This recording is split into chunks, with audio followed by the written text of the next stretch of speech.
그 여자는 장례식장 한복판에서 명품 핸드백을 어깨에 걸친 채 웃고 있었어요. 이 아이도 아빠 마지막 길은 봐야죠. 조문객들의 시선이 일제히 그 여자에게 쏟아졌습니다. 6살쯤 돼 보이는 남자아이가 그 여자의 손을 꼭 잡고 서 있었죠.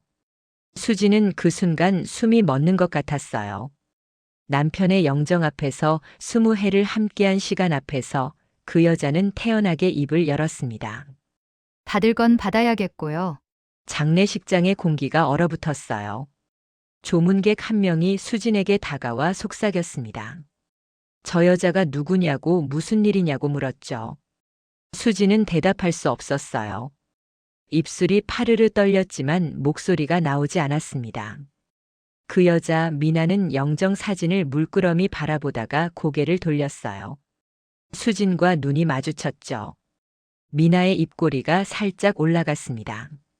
그리고는 명함 한 장을 수진 앞 탁자에 탁 내려놓았어요. 변호사 명함이었죠. 수진은 그 명함을 내려다봤습니다. 검은 글씨로 유류분 전문이라고 적혀 있었어요. 미나는 아이의 손을 잡고 천천히 뒤돌아섰습니다. 하이힐 소리가 장례식장 바닥을 또각또각 울렸죠. 그 소리가 수진의 귓가에서 계속 맴돌았어요. 조문객들이 수군거리기 시작했습니다. 저 여자 설마 애까지 데려왔네. 이럴 수가. 수지는 그 자리에 얼어붙은 채 서 있었어요. 다리에 힘이 풀려서 움직일 수가 없었죠.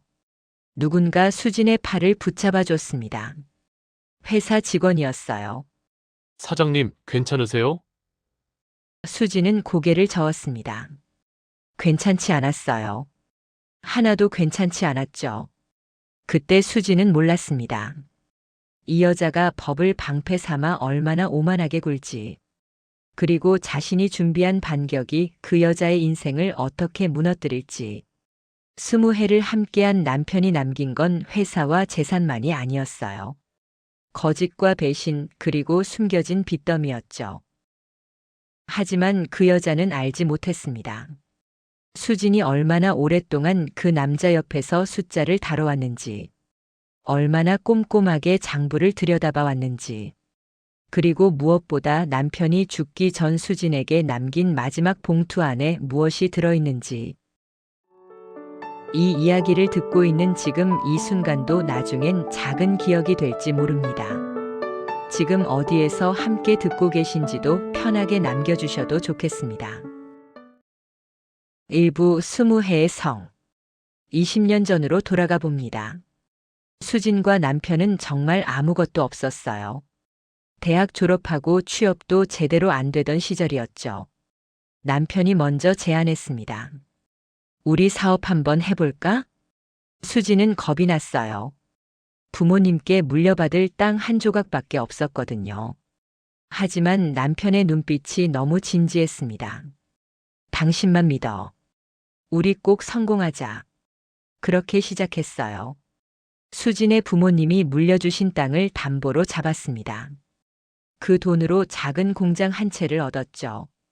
직원은 단 5명이었어요. 수진과 남편까지 합치면 7명. 첫 해는 정말 힘들었습니다. 수진은 낮에는 공장 사무실에서 회계를 봤어요. 밤에는 집에 돌아가 다음날 직원들 도시락을 싸야 했죠. 남편은 영업을 뛰어다녔습니다. 매일 새벽 5시에 나가서 밤 11시에 들어왔어요. 어느 날은 거래처에서 술을 너무 많이 마셨는지 현관 앞에서 쓰러져 있기도 했죠. 수진이 남편을 부축해서 집 안으로 들어갔습니다. 남편이 수진의 손을 꼭 잡으며 말했어요. 미안해. 조금만 더 버티자. 수진은 울지 않았습니다. 대신 남편의 손을 꼭 잡아줬죠. 우리 할 수 있어요. 그렇게 3년이 흘렀어요. 회사가 조금씩 자리를 잡기 시작했습니다. 직원이 20명으로 늘었죠. 공장도 2배로 확장했어요. 수지는 그때부터 본격적으로 재무를 담당했습니다. 회계사 자격증까지 땄어요. 장부 하나하나를 직접 관리했죠. 남편은 경영과 영업에 집중했습니다. 거래처가 점점 늘어났어요. 대기업 납품도 따냈죠. 5년이 지났을 때 회사 매출이 100억을 넘었습니다. 10년이 지났을 때는 200억이 됐어요. 그리고 20년이 지난 지금 500억 규모의 중견기업이 됐죠. 수진과 남편은 함께 울었습니다. 회사 창립 20주년 기념식 날이었어요. 직원들이 박수를 쳐줬죠. 남편이 무대에 올라가 말했습니다. 이 모든 게 제 아내 덕분입니다. 수진을 무대로 불렀어요. 수진이 올라가자 남편이 손을 잡았습니다. 당신이 없었으면 여기까지 못 왔어. 직원들이 다시 한번 박수를 쳤어요. 수진은 그날의 남편 얼굴을 또렷하게 기억합니다. 진심으로 행복해 보였거든요. 하지만 그게 마지막이었어요. 그날 이후로 남편이 달라지기 시작했습니다. 처음엔 귀가 시간이 조금씩 늦어졌어요. 오늘 거래처 미팅이 길어져서 신규 프로젝트 준비하느라 항상 그런 이유였죠. 수지는 의심하지 않았습니다. 회사가 커지면서 일이 많아진 거라고 생각했어요. 그런데 6개월쯤 지났을 때였습니다. 남편의 차에서 낯선 향수 냄새가 났어요. 수진이 아는 향이 아니었죠. 고급스럽고 진한 향이었습니다. 수진은 남편에게 물었어요. 요즘 새 향수 쓰세요? 남편이 잠깐 멈칫했습니다. 아, 거래처 사장님이 선물로 준 거야. 그렇게 대답하고는 재빨리 화제를 돌렸죠. 수지는 더 묻지 않았어요. 하지만 마음 한구석이 불편했습니다. 그 후로도 이상한 일들이 조금씩 생겼어요. 남편이 핸드폰을 볼 때마다 화면을 가렸습니다. 전화가 오면 자리를 피해서 받았죠. 주말에도 회사에 나가는 날이 많아졌어요. 수지는 그냥 넘어가려고 했습니다. 의심하고 싶지 않았거든요. 20해를 함께한 사람인데 설마. 그렇게 1년이 흘렀어요. 그리고 어느 날 남편이 쓰러졌습니다. 회사 사무실에서였어요. 직원이 황급히 수진에게 전화를 걸었죠. 사장님, 회장님이 쓰러지셨어요. 수진은 정신없이 병원으로 달려갔습니다. 응급실 앞에서 기다리는 2시간이 평생 중 가장 길었어요. 의사가 나왔습니다. 고개를 천천히 저었죠. 유족분이세요? 수진의 다리에서 힘이 빠졌어요. 그 자리에 주저앉았습니다. 남편은 급성 심근경색으로 세상을 떠났어요. 54살의 나이였습니다. 수지는 믿을 수가 없었어요. 어제까지만 해도 멀쩡했는데 아침에 커피 마시면서 신문 보던 사람이 어떻게. 장례식을 치르는 사흘 내내 수지는 제대로 잠을 자지 못했습니다. 조문객들을 맞이하고 절을 받고 인사를 하는 게 기계적으로 느껴졌어요. 그리고 장례식 이틀째 되던 날, 그 여자가 나타났습니다. 2부 장례식장의 선언. 그날 오후 2시쯤이었어요. 장례식장 입구 쪽에서 웅성거림이 들려왔습니다. 수지는 조문객과 이야기하던 중이었는데 고개를 돌렸죠. 사람들이 입구를 바라보고 있었어요. 그쪽에서 또각또각 하이힐 소리가 들렸습니다. 수진의 시선이 그쪽으로 향했어요. 샤넬 트위드 재킷을 입은 젊은 여자가 걸어 들어오고 있었습니다. 30 초반으로 보였어요. 화장이 짙었고 선글라스를 쓰고 있었죠. 그 여자의 손에는 남자아이가 매달려 있었습니다. 6살쯤 돼 보이는 아이였어요. 조문객 한 명이 수진에게 속삭였습니다. 저 사람 누구예요? 수진은 대답하지 못했어요. 전혀 모르는 사람이었거든요. 그 여자는 선글라스를 벗지도 않고 영정 쪽으로 걸어왔습니다. 사람들이 슬금슬금 비켜섰어요. 분위기가 심상치 않았거든요. 여자는 영정 사진 앞에 멈춰 섰습니다. 한참 동안 사진을 바라봤어요. 그리고는 아이를 앞으로 밀어냈죠. 인사해. 아빠한테. 그 한마디에 장례식장이 조용해졌습니다. 사람들이 숨죽이며 지켜봤어요. 아이는 영문도 모른 채 영정 사진을 올려다봤습니다. 수진의 심장이 쿵쾅거리기 시작했어요. 여자가 천천히 고개를 돌렸습니다. 수진과 눈이 마주쳤죠. 선글라스 너머로도 그 여자의 눈빛이 느껴졌어요. 차갑고 날카로웠습니다. 여자가 입을 열었어요. 이 아이도 아빠 마지막 길은 봐야죠. 목소리가 장례식장에 울려 퍼졌습니다. 조문객들이 일제히 수진을 쳐다봤어요.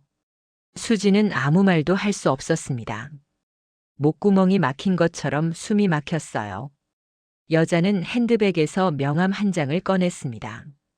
수진 앞 탁자에 탁 소리나게 내려놓았죠. 받을 건 받아야겠고요. 그 말을 남기고 여자는 뒤돌아섰어요. 아이의 손을 잡고 유유히 나갔습니다. 하이힐 소리가 다시 또각또각 울렸어요. 여자가 완전히 나간 후에도 장례식장은 한동안 조용했습니다. 그러다가 수군거림이 시작됐죠.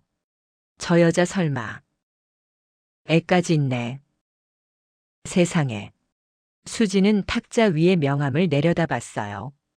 변호사 명함이었습니다. 유류분 전문 법무법인이라고 적혀 있었죠. 수진의 손이 부들부들 떨렸어요. 회사 이사 한 분이 다가왔습니다. 사장님 괜찮으세요? 수진은 고개를 저었어요. 괜찮지 않았습니다. 전혀 괜찮지 않았죠. 다리에 힘이 풀려서 의자에 주저앉았어요. 직원 한 명이 물을 가져다 줬습니다. 수지는 물을 한 모금 마셨어요. 손이 떨려서 컵을 제대로 잡을 수가 없었죠. 물이 조금 흘렀습니다. 옆에 있던 친구가 수진의 등을 쓸어줬어요. 진정해. 일단 진정하자.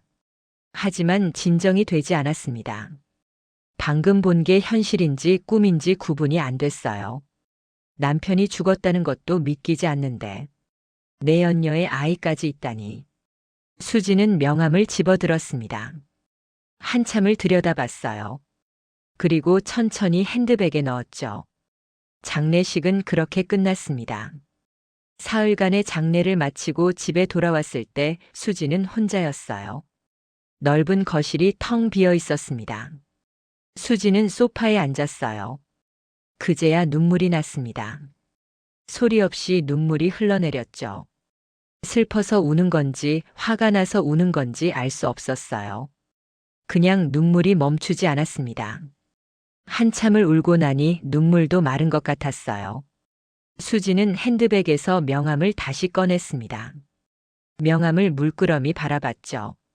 그리고 핸드폰을 집어들었어요. 변호사에게 전화를 걸었습니다. 3부 법을 방패 삼은 오만. 일주일 후였어요. 수진에게 등기 우편이 도착했습니다. 두툼한 봉투였죠. 발신인은 그 여자 미나의 변호사였어요. 수진은 봉투를 뜯었습니다. 내용 증명이었죠. 유류분 반환 청구라고 적혀 있었어요. 수진은 서류를 천천히 읽어 내려갔습니다. 미나는 남편의 아이라고 주장하는 남자아이의 법정 대리인 자격으로 유류분을 청구한다는 내용이었어요. 청구 금액이 마지막 장에 적혀 있었습니다. 80억. 수진의 손에서 서류가 미끄러졌어요. 바닥에 떨어진 서류를 한참 동안 내려다봤습니다. 80억. 회사 지분, 부동산, 남편 명의 재산의 절반 가까이 되는 금액이었죠. 수지는 서류를 주워들고 변호사 사무실로 향했습니다. 변호사는 서류를 검토하더니 고개를 저었어요. 친자 관계만 확인되면 유류분은 줄 수밖에 없습니다. 방법이 없나요? 수진의 목소리가 떨렸어요. 변호사가 한숨을 쉬었습니다. 유류분은 법정 상속분의 절반입니다. 친자라면 법으로 보장된 권리죠. DNA 검사를 거부할 수는 법원이 명령하면 거부할 수 없어요. 수지는 의자에 깊숙이 몸을 기댔습니다. 재산 목록을 제출해야 하고 감정 평가를 받아야 합니다. 변호사가 계속 설명했지만 귀에 들어오지 않았어요. 수지는 그냥 창밖만 바라봤습니다. 변호사 사무실을 나와서 차에 앉았어요. 한참 동안 시동도 걸지 않고 그냥 앉아 있었죠. 핸드폰이 울렸습니다. 모르는 번호였어요. 수지는 받지 않았습니다. 문자가 왔어요. 미나였죠. 아무리 본처라도 법 위에 있을 순 없죠. 유류분 무서운 줄 모르네. 수지는 핸드폰을 꽉 쥐었습니다. 손에 힘을 주니 핸드폰 케이스가 삐걱거렸어요. 며칠 후 미나의 SNS를 누군가 수진에게 알려줬습니다. 회사 직원이었어요. 사장님, 이거 보셨어요? 직원이 조심스럽게 핸드폰을 내밀었죠. 수지는 화면을 들여다봤어요. 미나의 인스타그램이었습니다. 명품 가방 사진이 올라와 있었어요. 에르메스 버킨백이었죠. 캡션에는 이렇게 적혀 있었습니다. 법은 내 편. 정의는 결국 승리한다. 수지는 핸드폰을 돌려줬어요. 아무 말도 하지 않았습니다. 직원이 미안한 표정으로 물러갔죠. 수지는 자리에 앉아 컴퓨터를 켰습니다. 미나의 SNS를 직접 찾아봤어요. 사진이 수십 장 올라와 있었습니다. 명품 가방, 고급 레스토랑, 해외여행. 아이와 함께 찍은 사진도 있었어요. 강남의 고급 아파트 거실이 배경이었죠. 수지는 한참 동안 그 사진들을 봤습니다. 그리고 천천히 컴퓨터를 껐어요. 한 달이 지났습니다. 미나는 회사 이사회에 나타났어요. 예고도 없이 불쑥 들어왔죠. 이사회가 한창 진행 중이었습니다. 회의실 문이 열리더니 미나가 들어섰어요. 뒤에는 변호사가 따라왔습니다. 이사들이 놀라서 일어섰죠. 누구십니까? 한의사가 물었어요. 미나가 여유롭게 대답했습니다. 저는 고 회장님의 아이 어머니예요. 그리고 곧 이 회사 주주가 될 사람이고요. 회의실이 술렁거렸어요. 수진은 가만히 앉아 있었습니다. 미나가 수진을 쳐다봤죠. 회사 지분 일부를 아이 명의로 이전해 주세요. 법적으로 당연한 권리입니다. 미나의 목소리는 자신감으로 가득했어요. 이사 한 분이 항의했습니다. 이건 절차가. 미나가 말을 끊었어요. 절차는 변호사님이 다 준비하셨어요. 변호사가 서류 뭉치를 테이블에 올려놓았습니다. 유류분 청구권에는 회사 지분도 포함됩니다. 이사들이 수진을 바라봤어요. 수진은 여전히 아무 말이 없었습니다. 그냥 테이블 위에 서류를 내려다보고 있었죠. 미나가 의자를 빼고 앉았어요. 아무도 앉으라고 하지 않았는데 말이에요. 오늘은 인사차 왔어요. 곧 정식으로 주주명부에 오를 테니까요. 미나가 웃으며 말했습니다. 수진이 고개를 들었어요. 미나와 눈이 마주쳤죠. 수진의 눈빛은 차가웠습니다. 미나가 잠깐 멈칫했어요. 하지만 곧 다시 여유로운 표정을 지었죠. 그럼 다음에 또 뵙죠. 미나는 일어서서 나갔습니다. 변호사도 따라 나갔어요. 회의실 문이 닫혔습니다. 이사들이 웅성거리기 시작했죠. 이게 대체 무슨 법적으로 가능한 겁니까? 수진이 입을 열었어요. 회의 계속하시죠. 목소리는 평온했습니다. 하지만 테이블 밑에서 수진의 손은 떨리고 있었어요. 그날 저녁이었습니다. 수진이 퇴근하려고 차에 타려는데 누군가 다가왔어요. 미나였죠. 수진이 차 문을 열다 말고 돌아봤습니다. 미나가 팔짱을 끼고 서 있었어요. 할 말이 있어서요. 저는 할 말 없는데요. 수진이 차에 타려고 했습니다. 미나가 차 문을 손으로 막았어요. 조만간 이 집도 경매 넘어갈 테니까 준비나 해요. 수진이 미나의 손을 쳐다봤습니다. 손 치우세요. 법은 제 편이에요. 아무리 발버둥 쳐도 소용없어요. 미나의 목소리에 조롱이 섞여 있었어요. 수진은 아무 대꾸도 하지 않았습니다. 차에 타고 문을 닫았죠. 시동을 걸고 천천히 출발했어요. 백미러로 미나가 보였습니다. 여전히 그 자리에 서서 수진의 차를 바라보고 있었죠. 수진은 눈을 감았다가 다시 떴어요. 핸들을 꽉 쥐었습니다. 그리고 집으로 향했죠. 집에 도착해서 현관문을 열었을 때 집안이 너무 조용했어요. 불을 켰습니다.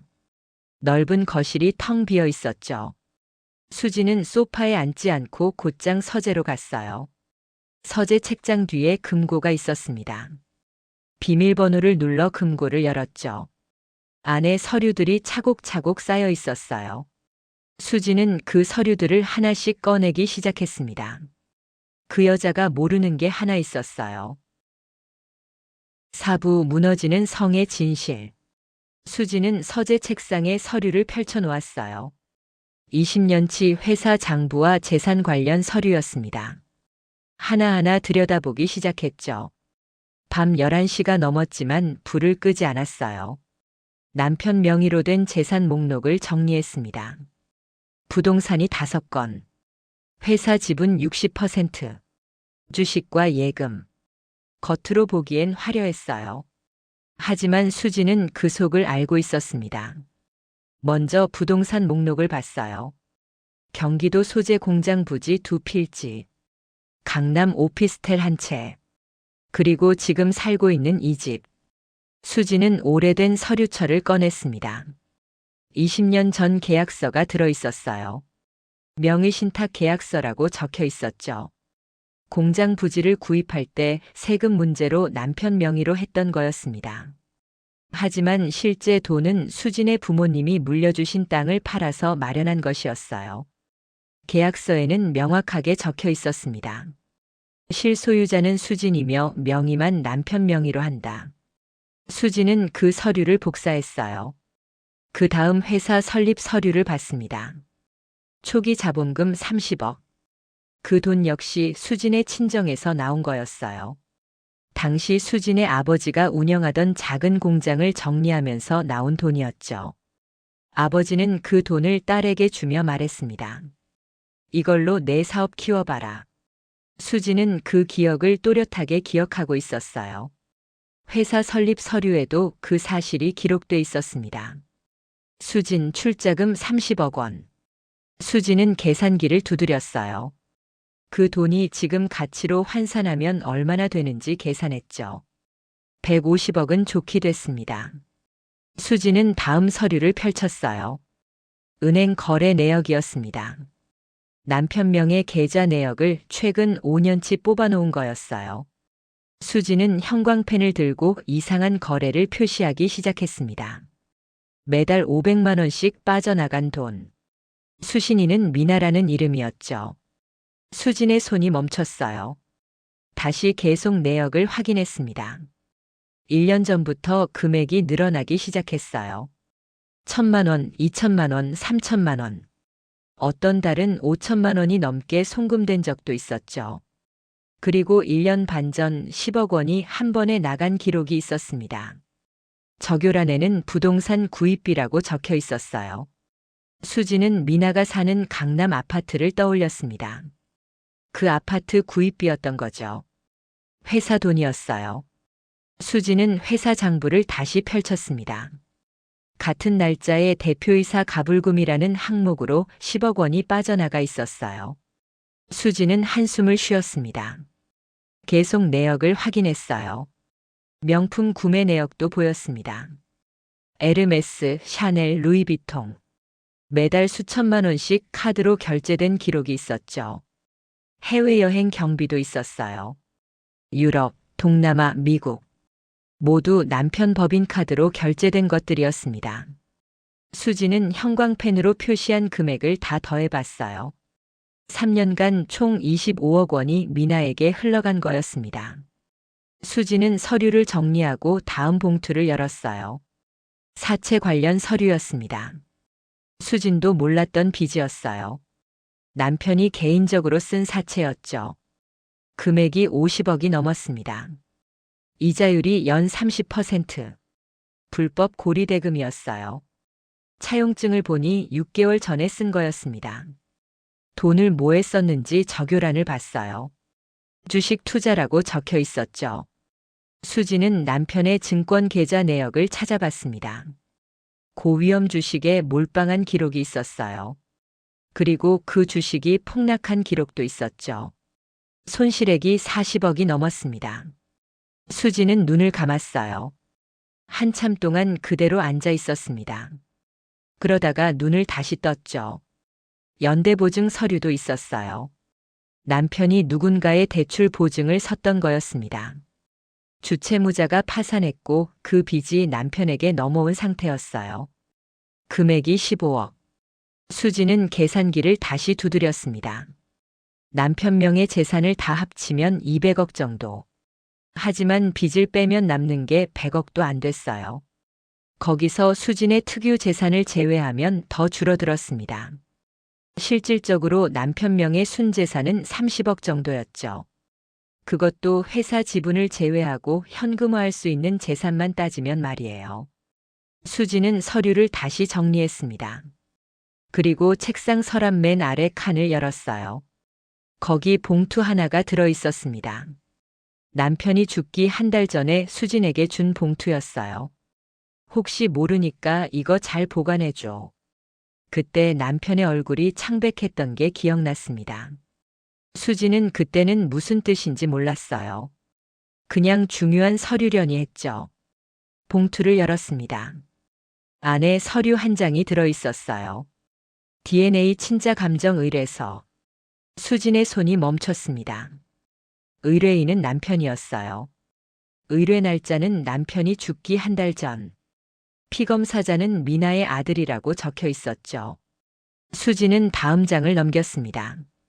감정 결과서였어요. 친자 관계 불성립. 그 한 줄이 또렷하게 적혀 있었습니다.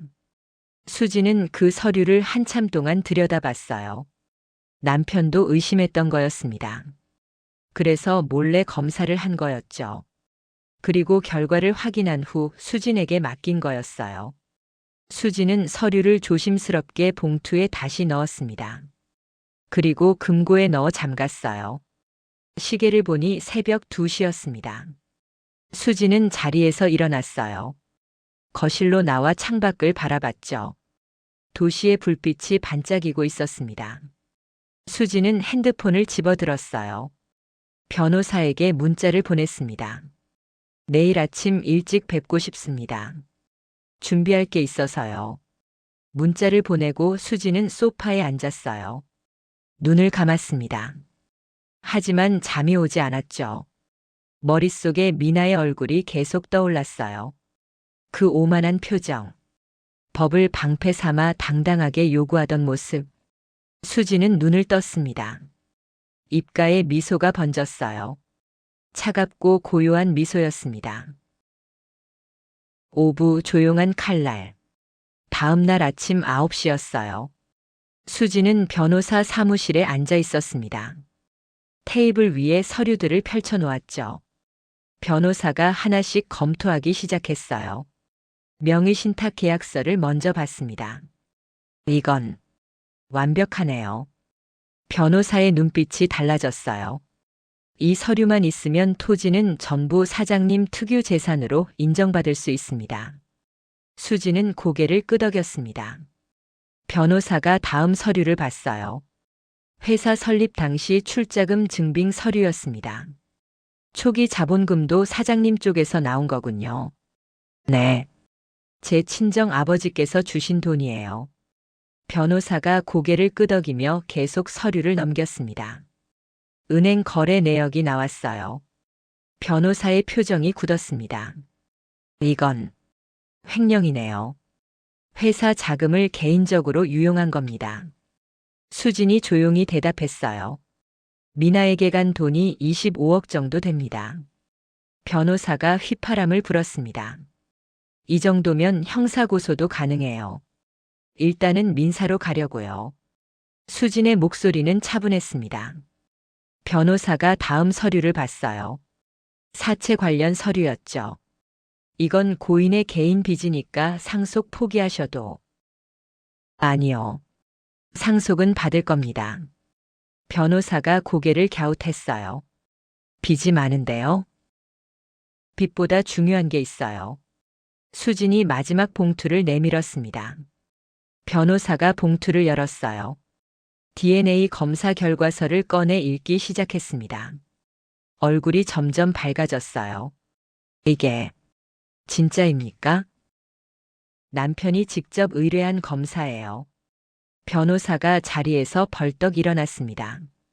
사장님, 이거면 됩니다. 친자가 아니면 유류분 청구권 자체가 없어요. 수지는 미소를 지었어요. 알고 있어요. 변호사가 다시 앉았습니다. 흥분을 가라앉히려는 듯 심호흡을 했죠. 지금 바로 소장 준비하겠습니다. 손해배상 청구로 갈 거예요. 수진이 말했습니다. 위자료는 10억. 회사 자금 횡령분 환수 10억. 그리고 아파트는 부당이득으로 환수. 변호사가 노트에 적어 내려갔어요. 불법 원인급여 주장도 추가하겠습니다. 기혼 남성과의 부적절한 관계를 이용해 재산을 갈취한 거니까요. 수지는 고개를 끄덕였습니다. 얼마나 걸릴까요? 이 정도 증거면. 일주일이면 소장 준비 끝납니다. 변호사가 자신 있게 대답했어요. 일주일 후였습니다. 미나에게 소장이 도달했어요. 손해배상 청구의 소. 청구 금액 20억 원. 미나는 그 소장을 받아들고 코웃음을 쳤습니다. 자기 변호사에게 전화를 걸었어요. 저 여자 완전 미쳤나 봐요. 20억? 웃기고 있네. 전화 너머로 변호사의 목소리가 들렸습니다. 일단 소장 내용 확인해 봐야 합니다. 뭘 확인해요? 전 유류분 받을 사람이에요. 미나의 목소리는 여전히 자신만만했어요. 오히려 저 여자가 저한테 돈 줘야죠. 하지만 변호사는 신중했습니다. 그래도 대응은 해야 해요. 내일 사무실로 오시죠. 미나는 짜증스럽게 전화를 끊었어요. SNS에 글을 올렸습니다. 어떤 사람들은 끝까지 발버둥 치네요. 법은 냉정한 거예요. 댓글이 달리기 시작했어요. 무슨 일이에요? 힘내세요. 정의는 이긴다. 미나는 댓글을 보며 만족스럽게 웃었습니다. 법원 첫 기일이 잡혔어요. 한 달 후였습니다. 미나는 그날도 화려하게 차려입고 법원에 나타났어요. 샤넬 재킷에 에르메스 가방. 하이힐은 루브탱이었죠. 수지는 검은색 정장을 입고 조용히 앉아 있었습니다. 화장기 없는 얼굴이었어요. 하지만 눈빛만은 또렷했죠. 재판장이 들어왔습니다. 착석하세요.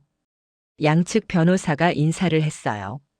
재판장이 서류를 넘기며 말했습니다. 쌍방 주장을 간단히 정리해 주시죠. 미나 측 변호사가 먼저 일어섰어요. 재판장님, 원고의 청구는 근거가 없습니다. 피고는 고인과의 관계에서 태어난 아이의 법정 대리인으로서. 그때 수진 측 변호사가 손을 들었습니다. 재판장님, 먼저 증거를 제출하겠습니다. 재판장이 고개를 끄덕였어요. 수진 측 변호사가 서류 뭉치를 꺼냈습니다. 먼저 갑 제1호증, 명의신탁 계약서입니다. 재판부에 서류가 전달됐어요. 미나의 얼굴에 의아한 표정이 스쳤습니다. 고인 명의로 된 토지 3필지는 모두 원고의 특유 재산입니다. 20년 전 원고의 친정 재산으로 구입한 것이며 세금 문제로 명의만 고인 명의로 했습니다. 재판장이 서류를 꼼꼼히 읽었어요. 계속하세요. 갑 제2호증, 회사 설립 서류 및 출자금 증빙입니다. 또 서류가 넘어갔습니다. 회사 초기 자본금 30억 원은 원고가 출자한 금액입니다. 미나가 변호사에게 속삭였어요. 저게 뭐예요? 변호사도 당황한 표정이었죠. 잠깐만요. 수진 측 변호사가 계속 이어갔습니다. 갑 제3호증, 은행 거래 내역입니다. 두꺼운 서류 뭉치가 제출됐어요. 고인은 최근 3년간 회사 자금 25억 원을 피고에게 송금했습니다. 이는 명백한 회사 자금 유용이며 피고는 이를 알면서도 수령했습니다. 재판장이 서류를 넘기기 시작했어요. 형광펜으로 표시된 거래 내역이 한눈에 들어왔죠. 법정이 조용해졌습니다. 서류 넘기는 소리만 들렸어요. 미나의 얼굴이 점점 굳어갔습니다. 갑 제사호증, 명품 구매 및 해외여행 결제 내역입니다. 모두 고인의 법인카드로 결제된 것들입니다. 미나가 입술을 깨물었어요. 손이 부들부들 떨리기 시작했죠. 수지는 미동도 하지 않고 앉아 있었습니다. 그리고 마지막으로 수진 측 변호사가 봉투를 꺼냈어요. 법정의 공기가 긴장으로 팽팽해졌습니다. 갑제호호증. 변호사가 천천히 봉투를 열었어요. DNA 친자 감정 결과서입니다. 미나의 얼굴이 새하얗게 변했습니다. 6부 무너지는 거짓. 재판장이 서류를 받아들었어요. 법정 안이 숨소리조차 들리지 않을 만큼 조용했습니다.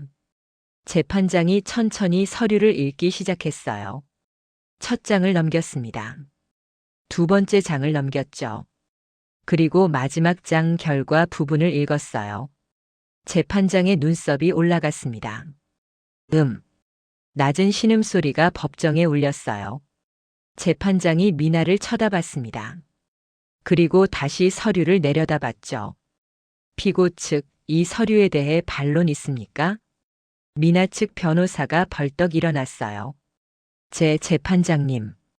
저희 측에서는 해당 서류의 진위를 확인할 수 없습니다.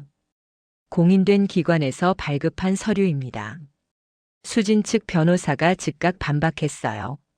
발급 기관과 날짜, 의뢰인이 모두 명시돼 있습니다. 재판장이 서류를 다시 들여다봤습니다. 의뢰인이 고인이군요. 네, 재판장님. 의뢰 날짜가 사망 한 달 전입니다. 재판장이 고개를 끄덕였어요. 결과는 재판장이 잠시 멈췄습니다. 그리고 또렷하게 말했죠. 친자 관계 불성립. 미나가 의자를 붙잡았어요. 다리에 힘이 풀리는 게 느껴졌습니다. 피고 일어나세요. 재판장이 미나를 바라봤어요. 미나는 일어나려다가 비틀거렸습니다. 변호사가 부축했죠. 겨우 일어선 미나의 얼굴은 창백했어요. 이 결과에 대해 할 말이 있습니까? 미나는 입을 열었다가 다물었습니다.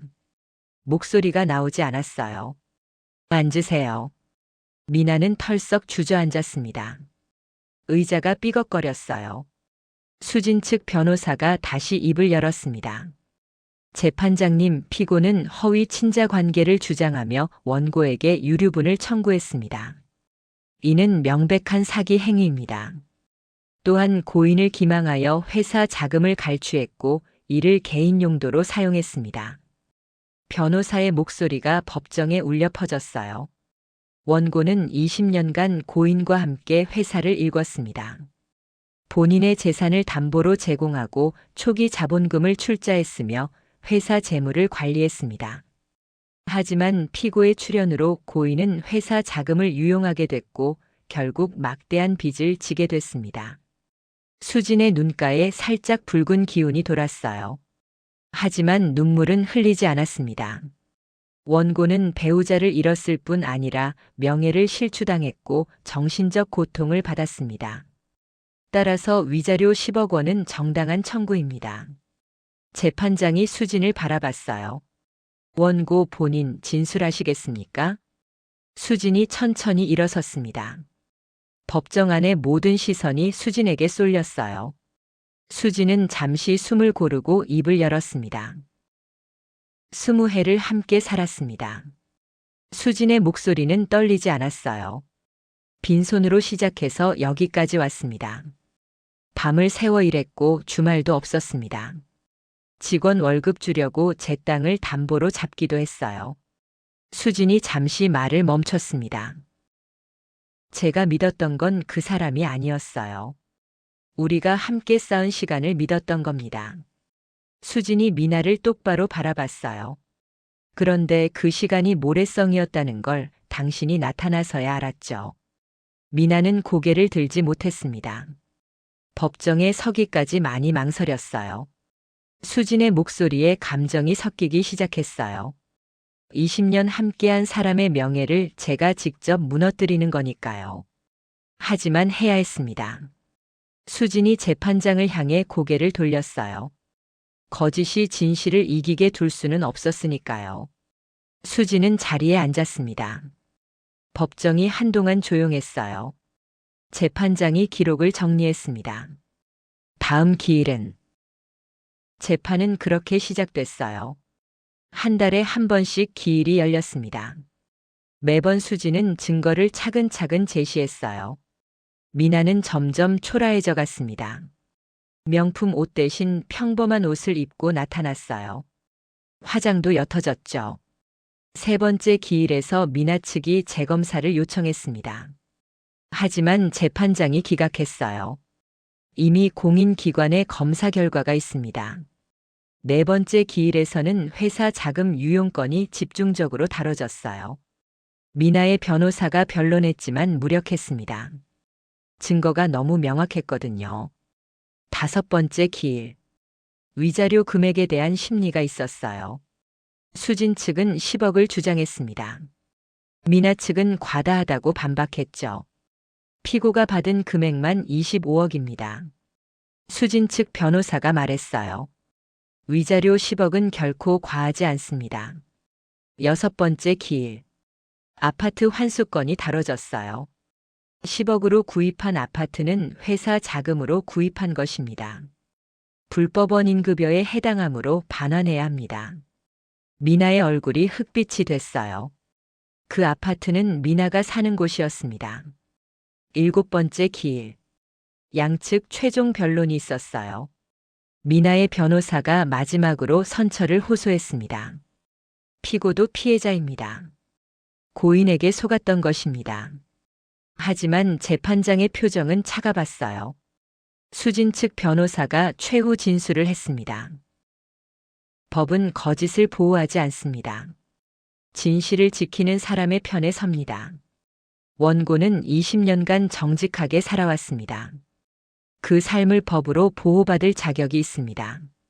재판장이 고개를 끄덕였어요. 판결은 다음 기일에 선고하겠습니다. 한 달이 지났습니다. 판결 선고일이었어요. 7부 판결의 순간. 법정은 사람들로 가득했어요. 방청객들이 앞자리까지 꽉 들어찼습니다. 수지는 변호사 옆에 조용히 앉아 있었어요. 미나는 구석 자리에 앉아 고개를 숙이고 있었죠. 오늘은 명품 옷이 아니었습니다. 검은색 평범한 블라우스를 입고 있었어요. 재판장이 들어왔어요. 일동 기립. 법원 직원의 목소리가 울렸습니다. 모두 일어섰어요. 재판장이 자리에 앉았습니다. 착석. 사람들이 자리에 앉았어요. 재판장이 판결문을 펼쳤습니다. 법정 안이 긴장감으로 가득 찼어요. 누군가 침을 삼키는 소리가 들렸습니다. 재판장이 판결문을 읽기 시작했어요. 사건 번호 2025가단. 사건 번호와 당사자 정리를 마쳤습니다. 주문. 재판장의 목소리가 한 톤 높아졌어요. 피고는 원고에게 금 18억 원을 지급하라. 미나의 몸이 흔들렸습니다. 옆에 있던 변호사가 팔을 붙잡았어요. 위자료 8억 원. 부당이득 반환 10억 원. 재판장이 계속 읽어내려갔습니다. 또한 피고 명의의 서울 강남구 소재 아파트에 대한 소유권은 원고에게 이전한다. 쿵. 미나가 책상을 붙잡았어요. 손이 하얗게 질렸습니다. 위 아파트는 회사 자금으로 구입한 것으로 불법 원인급여에 해당한다. 따라서 원고에게 반환함이 타당하다. 재판장이 다음 장을 넘겼어요. 피고가 주장한 유류분 청구권에 대하여. 법정이 더욱 조용해졌습니다. 피고는 친자 관계를 근거로 유류분을 청구했으나 DNA 검사 결과 친자 관계가 성립하지 않음이 확인됐다. 따라서 피고의 유류분 청구는 기각한다. 미나가 고개를 떨구었어요. 어깨가 부들부들 떨렸습니다. 나아가 피고는 허위 사실을 주장하며 원고를 기망했고 이로 인해 원고에게 정신적 고통을 가했다. 또한 고인을 기망하여 회사 자금을 개인 용도로 사용하게 했다. 재판장의 목소리는 단호했어요. 이는 명백한 불법 행위이며 손해배상 책임이 인정된다. 재판장이 마지막 장을 펼쳤습니다. 이상의 이유로 원고의 청구를 일부 인용한다. 소송 비용은 피고가 부담한다. 이상 선고합니다. 땅. 재판장이 망치를 내리쳤어요. 그 소리가 법정에 울려 퍼졌습니다. 미나는 그 자리에서 일어나지 못했어요. 변호사가 계속 팔을 잡고 있었지만 소용없었습니다. 미나의 몸이 의자에 푹 꺼졌어요. 수지는 천천히 일어났습니다. 재판장에게 고개를 숙여 인사했어요. 변호사도 함께 인사했죠. 재판장이 퇴정했습니다. 사람들이 일어나기 시작했어요. 웅성거림이 시작됐습니다. 18억이라니. 아파트까지 빼앗기네. 당연하지, 사기친 거잖아. 수지는 방청석을 돌아봤어요. 회사 직원 몇 명이 와 있었습니다. 고개를 숙여 인사했죠. 수진도 가볍게 고개를 끄덕였어요. 밖으로 나왔습니다. 복도가 밝았어요. 창문으로 햇살이 들어오고 있었습니다. 변호사가 수진에게 말했어요. 축하드립니다, 사장님. 감사합니다. 수진의 목소리는 평온했어요. 그때 뒤에서 소리가 들렸습니다. 잠깐만요. 미나였어요. 수진이 멈춰 섰습니다. 천천히 돌아봤죠. 미나가 비틀거리며 다가왔어요. 얼굴이 눈물로 범벅이었습니다. 제발요. 선처를. 미나가 수진 앞에 무릎을 꿇었어요. 복도에 있던 사람들이 멈춰서 쳐다봤습니다. 살 곳이 없어요. 아파트까지 빼앗기면. 수지는 미나를 내려다봤어요. 표정이 없었습니다. 차갑게 얼어붙은 것 같았죠. 법 좋아하셨잖아요. 수진의 목소리가 낮게 울렸어요. 유류분이 무섭다고 하셨죠. 미나가 고개를 들었습니다. 눈물 범벅인 얼굴로 수진을 올려다봤어요. 법대로 하는 거예요. 수진이 차갑게 말했습니다. 당신이 그렇게 믿던 그 법으로요. 수진은 미나의 손을 뿌리치고 걸어갔어요. 하이힐 소리가 복도에 또각또각 울렸습니다. 미나는 그 자리에 주저앉아 울기 시작했어요. 변호사가 미나를 일으키려 했지만 미나는 일어나지 않았습니다. 수지는 뒤돌아보지 않았어요. 엘리베이터를 타고 1층으로 내려갔습니다. 법원 밖으로 나왔죠. 햇살이 따뜻했어요. 수지는 잠시 눈을 감고 햇살을 느꼈습니다. 변호사가 옆에 섰어요. 이제 집행 절차만 남았습니다. 네. 아마 한 달 안에 아파트명에 이전될 겁니다. 수지는 고개를 끄덕였어요. 수고하셨습니다. 제가 더 감사하죠. 변호사가 웃으며 말했습니다. 정의가 이긴 사건이었어요. 수지는 미소를 지었어요. 정의라기보다는. 수진이 말을 멈췄습니다. 그리고 다시 입을 열었죠. 진실이 이긴 거예요. 8부 집행의 시간. 판결 확정 후 2주가 지났어요. 수지는 집행 절차를 시작했습니다. 변호사를 통해 강제 집행 신청을 냈어요. 미나 명의의 아파트에 압류 등기가 들어갔습니다. 일주일 후 법원 집행관이 아파트를 방문했어요. 미나는 문을 열어주지 않았습니다. 집행관이 경찰과 함께 다시 왔죠. 그제야 문이 열렸어요. 미나는 머리를 산발한 채 나타났습니다. 화장기 하나 없는 얼굴이었어요. 명도 기한은 한 달입니다. 집행관이 서류를 내밀었어요. 미나는 서류를 받지 않았습니다. 그냥 바닥에 떨어뜨렸죠. 한 달 안에 이사 나가셔야 합니다. 집행관이 다시 말했어요. 미나는 대답하지 않았습니다. 집행관은 아파트 내부를 둘러봤어요. 명품 가방들이 선반에 가득했습니다. 고급 가구들도 그대로였죠. 집기류도 압류 대상입니다. 집행관이 목록을 작성하기 시작했어요. 미나는 소파에 앉아 멍하니 있었습니다. 집행관이 나간 후 미나는 혼자 남았어요. 넓은 거실이 갑자기 낯설게 느껴졌습니다. 한 달이 빠르게 지나갔어요. 미나는 이사 준비를 시작했습니다. 이사짐 센터 직원들이 집 안을 드나들었어요. 짐을 싸면서 미나는 명품 가방들을 바라봤습니다. 한때는 자랑이었던 것들이 이제는 짐이 됐죠. 이것들 팔면 얼마나 될까? 하지만 대부분 압류 대상이었어요. 법원에서 목록을 작성해뒀거든요. 미나가 가져갈 수 있는 건 개인 물품뿐이었습니다. 옷가지 몇 벌과 생활용품. 그게 전부였어요. 새로 구한 집은 원룸이었습니다. 보증금 500만 원에 월세 60만 원. 강남에서 한참 떨어진 곳이었죠. 지하철역에서도 멀었어요. 미나는 짐을 풀면서 울었습니다. 좁은 방 한 칸. 화장실과 부엌이 붙어 있는 구조. 창문도 작았어요. 햇빛이 거의 들지 않았습니다. 미나는 바닥에 주저앉았어요. 어떻게 이렇게 됐지? 혼잣말이 작은 방에 울려 퍼졌습니다. 미나의 SNS는 이미 폐쇄된 상태였어요. 판결 직후 악플이 쏟아지기 시작했거든요. 법은 내 편 아니었네? 정의가 승리했다더니 사기꾼 주제에 인과응보다. 미나는 계정을 삭제해버렸습니다. 친구들도 연락이 끊겼어요.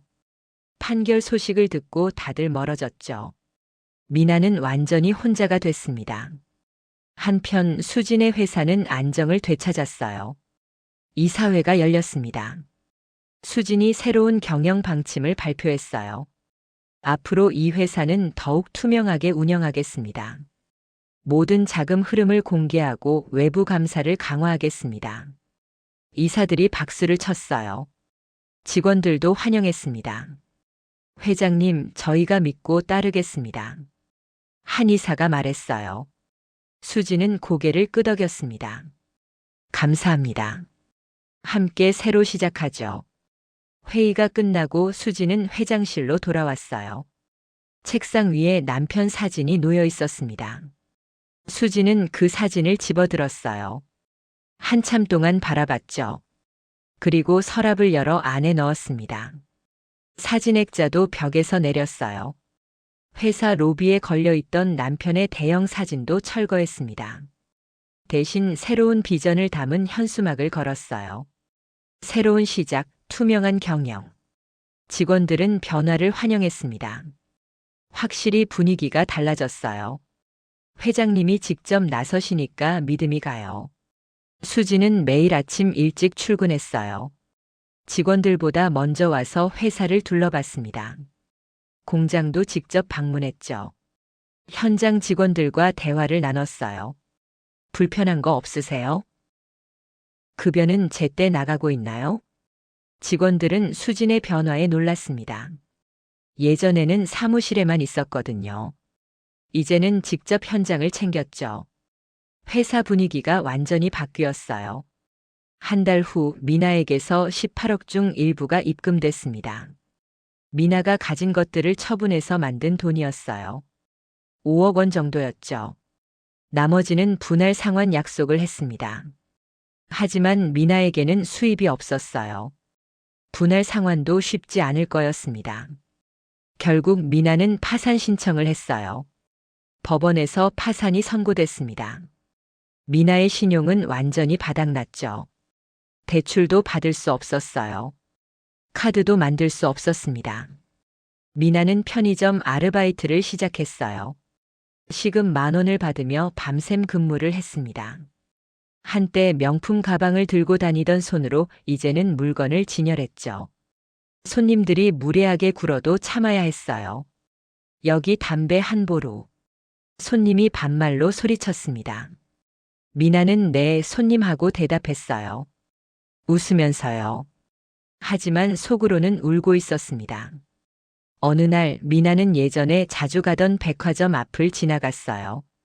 쇼윈도에 새 시즌 에르메스 가방이 전시돼 있었습니다. 미나는 한참을 서서 그걸 바라봤어요. 예전에는 저런 걸 아무렇지 않게 샀었죠. 이제는 쳐다보는 것밖에 할 수 없었습니다. 미나는 고개를 돌렸어요.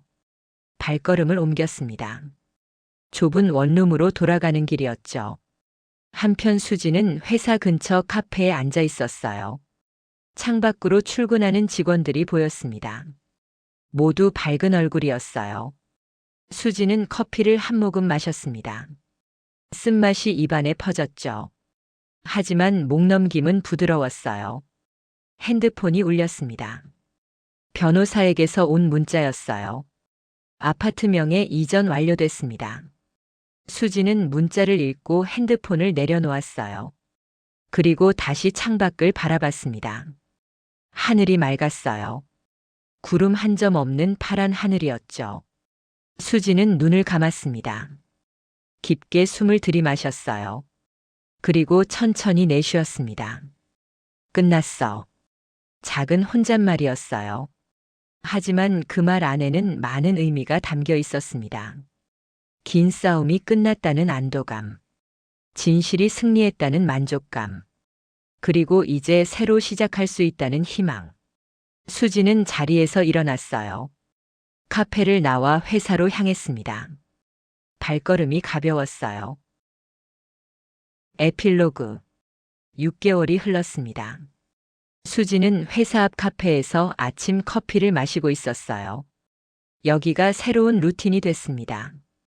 출근 전 20분 혼자만의 시간. 창밖으로 직원들이 하나둘 출근하는 모습이 보였어요. 모두 웃으며 인사를 나누고 있었습니다. 회사 분위기가 정말 많이 좋아졌죠. 매출도 회복됐어요. 오히려 전년보다 10% 증가했습니다. 투명한 경영이 직원들의 신뢰를 얻었고 그게 성과로 이어졌던 거였어요. 수지는 커피를 마저 마셨습니다. 자리에서 일어나려는데 누군가 다가왔어요. 회장님. 고개를 드니 회사 부장이었습니다. 남편과 함께 창업 때부터 일했던 사람이었죠. 앉으세요. 수진이 미소를 지으며 말했어요. 부장이 자리에 앉았습니다. 잠시 망설이더니 입을 열었어요. 그때 일. 정말 힘드셨죠? 수지는 고개를 끄덕였습니다. 힘들었죠. 그래도 잘 이겨내셨어요. 대단하세요. 부장의 목소리에 존경이 묻어났어요. 법이 결국 편들어줬잖아요. 수진이 잠시 멈췄습니다. 그리고 천천히 고개를 저었어요. 법이 편들어준 게 아니에요. 부장이 고개를 갸웃했죠. 준비한 사람을 법이 보호해준 거예요. 수진의 목소리는 차분했습니다. 20년간 모든 서류를 보관했고 장부를 꼼꼼히 관리했어요. 그게 저를 지켜준 거죠. 부장이 고개를 끄덕였어요. 배우고 갑니다. 저도 배웠어요. 많이요. 수진이 창밖을 바라봤습니다. 사람을 함부로 믿지 말라는 것도 배웠고요. 하지만 진실은 끝까지 지켜야 한다는 것도 배웠어요. 부장은 잠시 조용히 앉아 있다가 일어섰어요. 그럼 먼저 들어가 있겠습니다. 네, 곧 갈게요. 부장이 나가고 수지는 다시 혼자 남았습니다. 커피잔을 들고 마지막 한 모금을 마셨어요. 이미 식어버린 커피였지만 상관없었습니다.